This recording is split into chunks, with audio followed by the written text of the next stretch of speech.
Fala galera, eu me chamo Lucas, sou aluno do professor Dr. Luiz César e eu vou apresentar o trabalho que tem como tema substâncias heterocíclicas aromáticas, algumas consequências químicas da aromaticidade e anti-aromaticidade. Espero que vocês gostem muito do vídeo e obrigado pela atenção desde já. Sim, como eu falei anteriormente, o meu tema é substâncias heterocíclicas aromáticas, algumas consequências químicas da aromaticidade e anti-aromaticidade. As substâncias heterocíclicas aromáticas elas são compostos cíclicos que possuem pelo menos um átomo diferente de carbono, um heteroátomo no anel, como nitrogênio, oxigênio ou enxofre, e que são aromáticos, ou seja, seguem a regra de Hooke. Exemplo disso é a pirimidina, que tem anel de 6 membros com nitrogênio e 6 elétrons π. Em seguida, o pirrol, anel de 5 membros com nitrogênio, 6 elétrons π. O tiofeno, que é anel de 5 membros com 1 enxofre. O furano, que é anel de 5 membros com 1 oxigênio.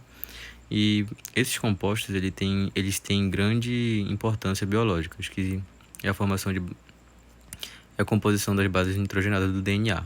Por exemplo, eles são heterocíclicos aromáticos. Algumas consequências químicas da aromaticidade. A aromaticidade ela confere principais características especiais, como estabilidade aumentada, baixa reatividade em adições, energia de ressonância alta e propriedades espectroscópicas distintas. A antiaromaticidade ela é o oposto da aromaticidade. Um composto é antiaromático quando é cíclico e planar, possui um sistema de ligações conjugadas contínuas, mas tem 4N elétrons π e não 4N mais 2. Consequências da antiaromaticidade. Os compostos aromáticos são altamente instáveis, tentam evitar a planificação para fugir da antiaromaticidade. O exemplo clássico é o ciclopentadienil,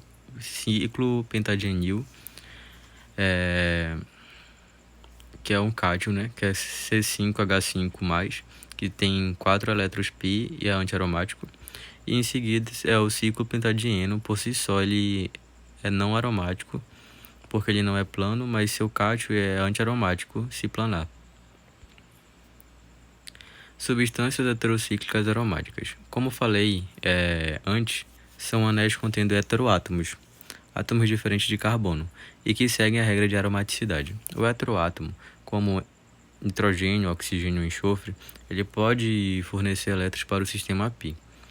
Esses elétrons vêm de pares isolados no heteroátomo.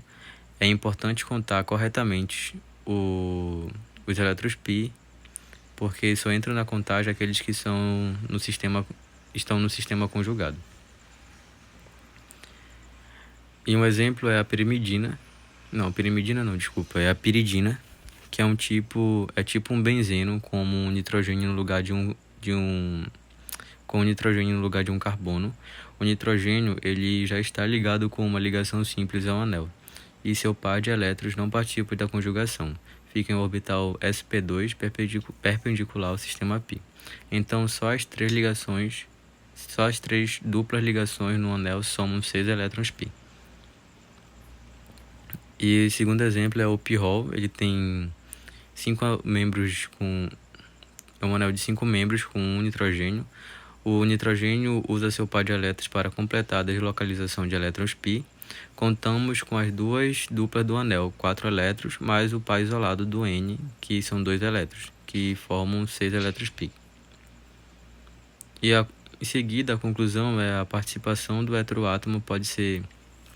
Como conclusão, a participação do heteroátomo ela pode ser ativa como no pirrol, ou não ativa como na piridina.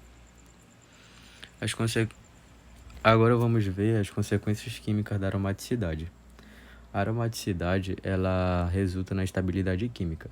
Isso influencia no tipo de reações que a molécula sofre, como por exemplo, o benzeno ele sofre substituição eletrofílica, como nitração ou halogenação, mas não sofre adição como alcenos normais, porque uma adição quebraria o sistema π conjugado, destruindo a aromaticidade.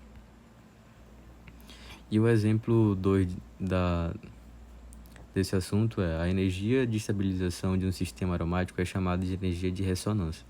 Para o benzeno, por exemplo, ela é muito alta, cerca de 150 kJ por mol. Em resumo, os compostos aromáticos eles são menos reativos do que se esperaria só pela presença de duplas ligações. São mais resistentes a ataques que quebram o anel. E obrigado pela atenção, espero que eu tenha ajudado vocês de alguma maneira.